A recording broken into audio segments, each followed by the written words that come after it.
आप जैसलमेर से टिकट मांग रहे हैं भारतीय जनता पार्टी से।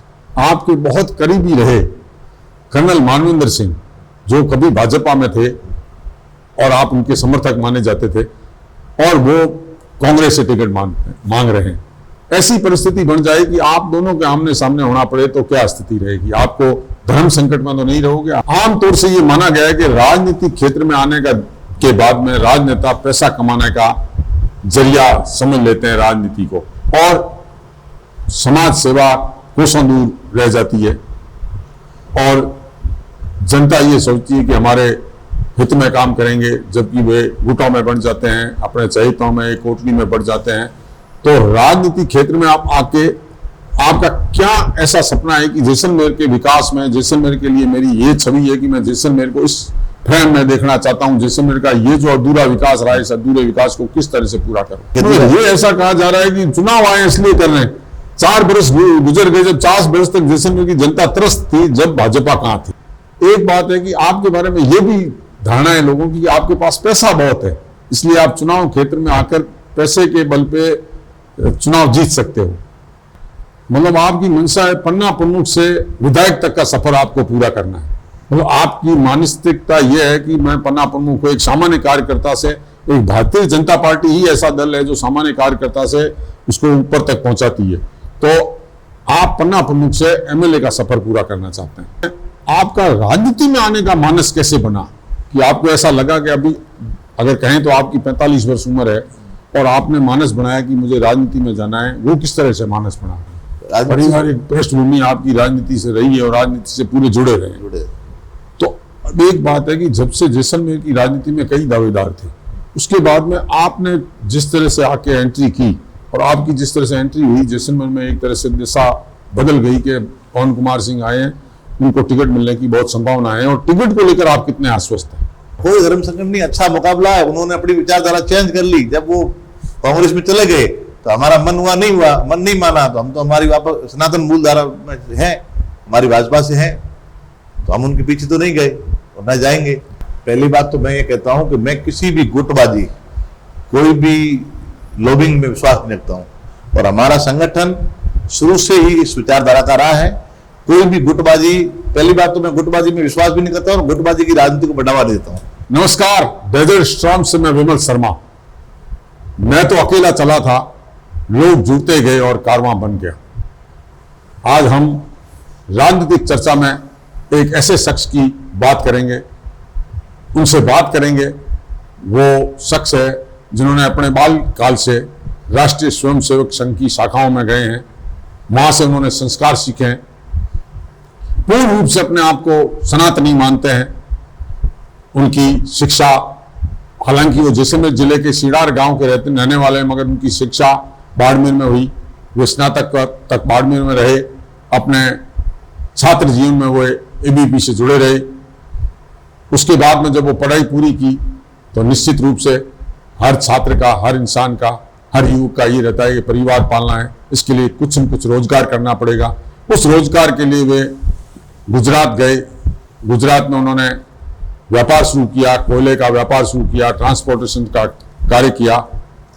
मात्र 45 वर्ष की उम्र में उन्होंने वो मुकाम हासिल किया जो एक आम आदमी के बस की बात नहीं है। उसके बाद उन्हें ऐसा लगा कि राजनीति के माध्यम से जैसलमेर जो उनका जन्म स्थान है, जन्मभूमि है उनकी, वहां आकर वो राजनीति के माध्यम से लोगों की समाज सेवा करें, और इसी माध्यम से वो जैसलमेर आए। आज डेजर्ट स्टॉर्म में पवन कुमार सिंह भाटी का बहुत बहुत स्वागत है। धन्यवाद। खूब पवन कुमार सिंह जी, आपके बारे में मैंने कहा और जिस तरह की मेरे पास जानकारी है, आपने जिस तरह से अपने स्टूडेंट जीवन में, बाल्यकाल में जिस तरह से आपने राष्ट्रीय स्वयंसेवक संघ की शाखाओं में गए, आपकी मानसिकता, आपके विचार राष्ट्रीय स्वयंसेवक संघ से राष्ट्रवादी और सनातनी विचारधारा आप मानते हैं। तो आपका जीवन पढ़ाई तक तो आपने ये छात्र जीवन में किया, पढ़ाई के बाद में आपकी दिशा किस तरह से बदली? तो विद्यार्जन के बाद में आदमी का पहला उद्देश्य होता है कि वो अपने परिवार के लिए कुछ करें, जीवन यापन के लिए, अपने समाज के लिए, अपने घर परिवार गांव वालों के लिए। तो उस उद्देश्य से पहला उद्देश्य गृहस्थ का यही होता है कि अपने परिवार की जिम्मेदारी से मुक्त हो। तो जिम्मेदारी से मुक्त तभी हो जब आप अपने आर्थिक स्तर से संभल हो जाओ, तो मैंने व्यापार को चुना उसमें, और मैं गुजरात गया और एक अच्छे ग्रुप के साथ मैंने कार्य किया, और आज भी हम लोग साथ में कार्य करते हैं और हमारा कार्य अच्छी तरह से चल रहा है। मेरा व्यापार गुजरात और राजस्थान दोनों जगह में है।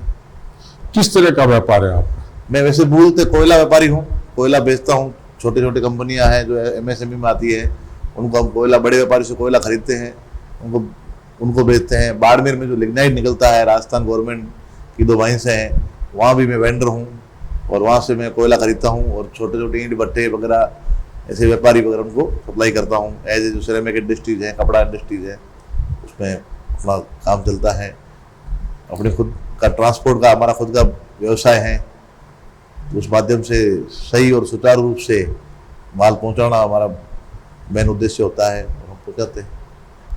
आपने व्यवसाय के माध्यम से, व्यापार के माध्यम से अनुशासन सीखा, और उसके बाद में आपने जिस तरह से सफलता हासिल की, उसके बाद में आपका राजनीति में आने का मानस कैसे बना कि आपको ऐसा लगा कि अभी अगर कहें तो आपकी 45 वर्ष उम्र है और आपने मानस बनाया कि मुझे राजनीति में जाना है? वो किस तरह से मानस बना? देखो, मैं एक साधारण किसान परिवार से हूँ। जन्म मेरा क्षत्रिय कुल में हुआ है, कर्म मेरा वैश्य का है, और राजनीति में मैं पीढ़ियों से हूँ।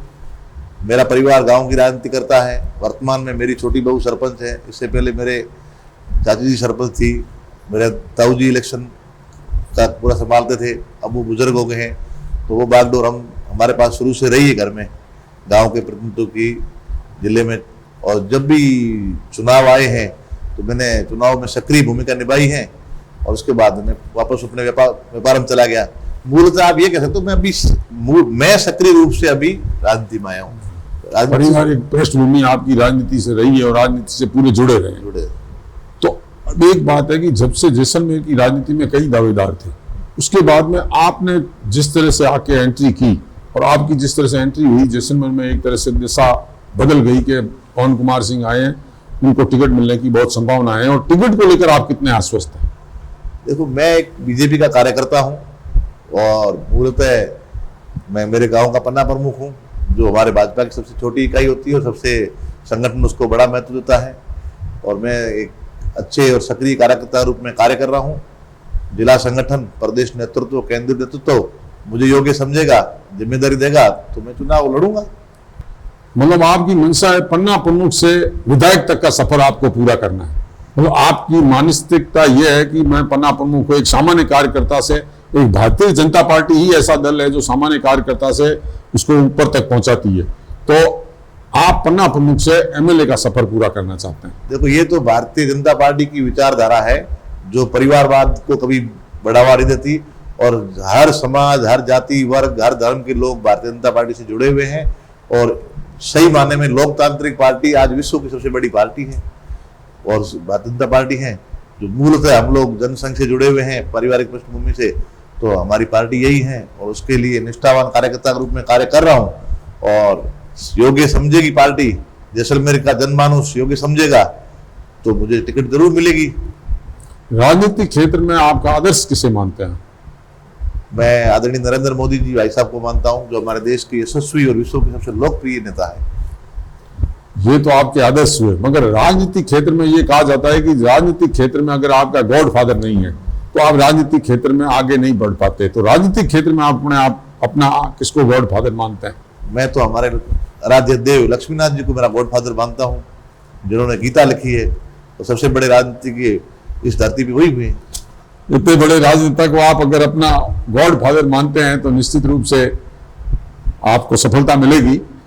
एक बात है कि आपके बारे में ये भी धारणा है लोगों की कि आपके पास पैसा बहुत है, इसलिए आप चुनाव क्षेत्र में आकर पैसे के बल पे चुनाव जीत सकते हो। देखो, ये धारणा है, पैसे के बल पे अगर राजनीति होती तो आज देश के प्रधानमंत्री आदरणीय मोदी जी नहीं होते।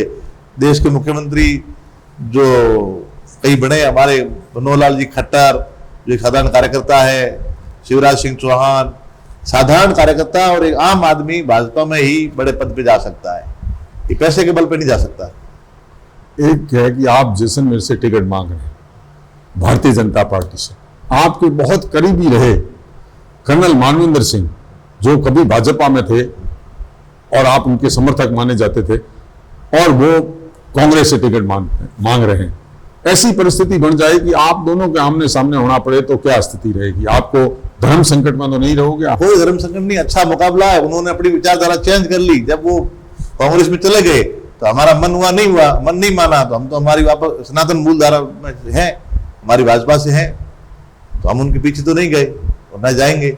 और अच्छा मुकाबला करना पड़ेगा तो आप किसी प्रकार की उसमें, जैसे महाभारत में युद्ध में आमने सामने रिश्तेदार और अपने चहेते खड़े होते हैं, उस तरह की स्थिति बनेगी तो क्या सोच रहे हैं आप? ऐसी कोई मतलब है नहीं महाभारत। और मानवेंद्र सिंह जी के लिए ये सबसे कठोर और कठिन जैसलमेर है। और मानवेंद्र सिंह जी यहाँ हम कांग्रेस में सबसे उनको कमजोर कैंडिडेट मानते हैं। जैसलमेर में एक और कहा जाता है कि जो कैंडिडेट होता है वो पीछे के दरवाजे से कहीं कहीं फकीर परिवार से किसी न किसी प्रकार का समझौता कर लेता है। आपका इस बारे में क्या कहना है? देखो, हम लोग ऐसी विचारधारा से आते हैं और ऐसे दल से आते हैं जो पीछे की खिड़की से जाना पसंद नहीं करते। हम तो सामने खुली आर पार की लड़ाई लड़ते हैं। किसी भी स्थिति में आप घबराने वाली स्थिति में नहीं, आमने सामने होंगे। घबराने की जरूरत ही नहीं हमें। हमारी विचारधारा और हमारा संगठन बहुत मजबूत है और हमें किसी से कोई बैकडोर एंट्री करने की जरूरत नहीं, कोई समझौता करने की जरूरत नहीं है। मुझे मेरे जैसलमेर के जनमानस पे पूर्ण विश्वास है। आमतौर से ये माना गया है कि राजनीतिक क्षेत्र में आने के बाद में राजनेता पैसा कमाने का जरिया समझ लेते हैं राजनीति को, और समाज सेवा कोसों दूर रह जाती है और जनता ये सोचती है कि हमारे हित में काम करेंगे, जबकि वे गुटों में बढ़ जाते हैं, अपने चहेतों में कोटली में बढ़ जाते हैं। तो राजनीतिक क्षेत्र में आप आके आपका क्या ऐसा सपना है कि जैसलमेर के विकास में, जैसलमेर के लिए मेरी ये छवि है कि मैं जैसलमेर को इस फ्रेम में देखना चाहता हूं, जैसलमेर का ये जो अधूरा विकास रहा है, इस अधूरे विकास को किस तरह से पूरा करूं? पहली बात तो मैं ये कहता हूं कि मैं किसी भी गुटबाजी, कोई भी लॉबिंग में विश्वास नहीं रखता हूं। और हमारा संगठन शुरू से ही इस विचारधारा का रहा है। कोई भी गुटबाजी, पहली बात तो मैं गुटबाजी में विश्वास भी नहीं करता और गुटबाजी की राजनीति को बढ़ावा देता हूं, ठीक है। और जैसलमेर के लिए मेरे पास बहुत सारी विजन्स है। जैसे जैसलमेर शहर के लिए मेरे पर्यटक टूरिज्म को डेवलप करना और बड़ी अच्छी तरह से करना है। जैसलमेर के ग्रामीण के लिए तो बारानी किसान है, उनके लिए अलग विजन है। नहरी किसान है तो उनके लिए अलग विजन है। जैसलमेर का जनमानुस आज गंदा पानी पी रहा है। जैसलमेर में फिल्टर हाउस लगा हुआ है पानी की बड़ी। आज जो हमारी गवर्नमेंट 2018 की थी वसुंधरा राजे की, उन्होंने अच्छा कार्य किया, डिग्गियां बढ़ाई और मीठा पानी लाए। उस पानी को ये लोग ढंग से जैसलमेर में डिस्ट्रीब्यूट नहीं कर पा रहे हैं। आज जैसलमेर का जो हमारा परिवार जनमानुस है ये गंदा पानी पीने में मजबूर है। आपको पता है, आपके घरों में भी आता है। जो स्थानीय विधायक हैं वो इसकी अनदेखी कर रहे हैं, वो सिस्टम को सही नहीं चला पा रहे हैं। कहीं ना कहीं उनका निजी स्वार्थ होगा इसके प्रति, तभी आज जैसलमेर में जो लॉ एंड ऑर्डर मेंटेन नहीं है।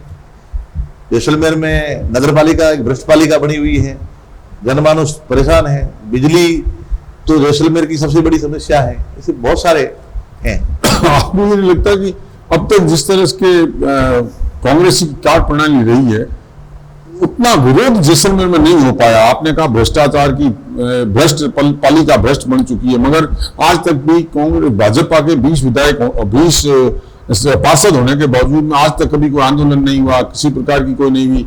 खनन माफिया सक्रिय है मगर उसके ऊपर उस पर भी कोई आंदोलन नहीं हुआ। इस तरह की कई समस्याएं जैसलमेर में, उसको लेकर कभी आंदोलन नहीं किए गए। देखो, आंदोलन हमने भी 2-3 आंदोलन किए हैं। नगरपालिका के खिलाफ किया है, बिजली के खिलाफ किया है, और अभी तो खेती ये ऐसा कहा जा रहा है कि चुनाव आए इसलिए कर रहे हैं।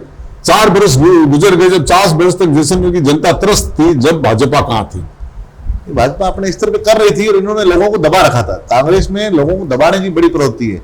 ये कहीं न कहीं लोगों को भ्रमित करते हैं, झूठ बोल के तो राजनीति में आए, मतलब उन्होंने राज लिया है कि बोले किसानों का कर्जा माफ कर देंगे, 10 दिन में माफ कर देंगे, 1 2 3 4 5 6 10 ऐसे बोल के राहुल गांधी अशोक गहलोत ने ये लोगों को भरमाया है। तो ये राज लेके आए, मतलब भ्रम की राजनीति पैदा करते हैं और हम लोग इसमें जुटे हुए हैं। इनको बुरी तरह से प्रताड़ित करेंगे। और जैसलमेर का जनमानुस हमें अपार समर्थन दे रहा है और मुझे जैसलमेर के जनमानुस पे पूर्ण विश्वास है। इस बार कांग्रेस को उन्होंने पूर्णतः नकार दिया है। मतलब जिस तरह की कांग्रेस में गुटबाजी है प्रदेश स्तर से लेकर जैसलमेर स्तर तक, तो आप उसको किस तरह से देखते हैं? देखो, ये तो अभी मैं इसको क्या कहूँ, एक ही थाली के सब चिट्टे बिट्टे और अपने अपने कर्मों से ग्रसित हैं। और जब कौरव वैसे ही लड़ रहे थे ये मतलब आपका कहना है अपने स्वार्थों की इनकी लड़ाई है। स्वार्थों की लड़ाई। जो इनका इंटरेस्ट क्लैश हो रहा है उसको लेकर ये आपस में लड़ रहे हैं। आपने अभी विजन बताए कि मेरा ये विजन है, आपकी बड़े सटीक विजन है, मगर कई ऐसे मामले हैं जिसको लेकर आम जनता आज भी त्रस्त है। बिजली की व्यवस्था को लेकर जैसलमेर में जिस तरह से विंड मिल और सोलर मिल आई है, इनके उत्पादन को आप देखें तो जब सबसे ज्यादा उत्पादन का समय होता है मई जून का, तो उनके पास में इंफ्रास्ट्रक्चर नहीं होने के कारण से बिजली की खपत नहीं कर पाते हैं, तो बिजली वो विंड मिल्स बंद करने पड़ते हैं ताकि बिजली अगर तैयार हो तो भेजें कैसे। तो इस तरह की समस्याएं, ग्रामीण क्षेत्रों में रोजगार नहीं मिल रहा है, लोगों को जमीनें अवाप्त की जा रही है मगर स्थानीय लोगों को रोजगार नहीं मिल रहा है, नहरी समस्या है, नहरी किसानों की, इस तरह की कई समस्याएं। आपने विजन तो अपना बताया मगर उसमें थोड़ा खुलकर बताएं। अब आप बताइए, समझिए पहले मेरी बात पे कि हमारे गडकरी जी हैं तो उन्होंने रोडों का जाल बिछा दिया, रेलों का जाल बिछा दिया। जो विषय केंद्र शासित सरकार के पास में है तो केंद्र सरकार के काम करने की गति 101% है। वही स्टेट्स, ये विषय जो आपने बताए हैं, बिजली का विषय हो, चाहे नहरी का विषय हो, चाहे यहाँ नगर पालिका का विषय, ये विषय राज्य के हैं और यहाँ की बागडोर राज्य सरकार के पास में। हम सत्ता में नहीं है राज्य में, इसलिए यहाँ धीमी गति से विकास हो रहा है। जिसमें हमारे हाथ में जो विषय है, जैसे आप गडकरी जी का काम देख लो, अश्विनी वैष्णव जी का काम देख लो, मोदी सरकार के कार्य देख लो। मोदी सरकार के कार्य शानदार गति से 101% की स्पीड से गाड़ी दौड़ रही है, कहीं कमी नहीं है। ये कमी है तो कांग्रेस सरकार की है और कांग्रेस की रीति नीति से आप वाकिफ हो। इनको काम कुछ करना नहीं है, इनको अपने स्वार्थों की राजनीति करनी है, अपने घर भरने हैं। इनको जैसलमेर की जनता का, राजस्थान की जनता का कोई इनसे सरोकार नहीं है। ये तो अभी रेवड़िया बांट रहे हैं कि रेवड़िया बांट के हम इलेक्शन जीत जाएंगे, और ये जनमानस सब समझता है। यहाँ के जैसलमेर के लोग तो बहुत समझदार लोग हैं, बहुत ही बुद्धिजीवी हैं, जिन्होंने विदेशों में व्यापार किया। जैसलमेर का जनमानस आज पूरे संसार में फैला हुआ है। उनको पता है कब विरोध करना है। अब वो 4 साल पहले चलाते या 2 साल पहले चलाते तो क्या फर्क पड़ जाता। सरकार तो इनको 5 साल तो पूरे मिले थे, अब हम पटकेंगे इनको। आप पूरी तरह से आश्वस्त हैं कि जैसलमेर में और राजस्थान में एक बार फिर भाजपा की सरकार आएगी। जिन समस्याओं से ग्रस्त हैं वो सारी समस्याएं राज्य सरकार की है और राज्य सरकार की धीमी गति के कारण या अनदेखी कारण से इन समस्याओं का निराकरण नहीं हो पा रहा है। जैसलमेर में जब भाजपा की, राजस्थान में जब भाजपा की सरकार आएगी और जैसलमेर और पोखरण से जब विधायक भाजपा होंगे तो निश्चित रूप से तेज गति से विकास होगा। डबल इंजन चलेगा, डबल इंजन की सरकार चलेगी और डबल इंजन की सरकार निश्चित रूप से विकास करेगी। पवन कुमार सिंह जी आज हमारे बीच आए डेजर्ट स्टॉर्म में, आपका बहुत बहुत स्वागत, धन्यवाद। आपने बहुत सटीक जवाब दिए, कहीं भी किसी प्रकार की कोई लाग लपेट नहीं रखी। धन्यवाद।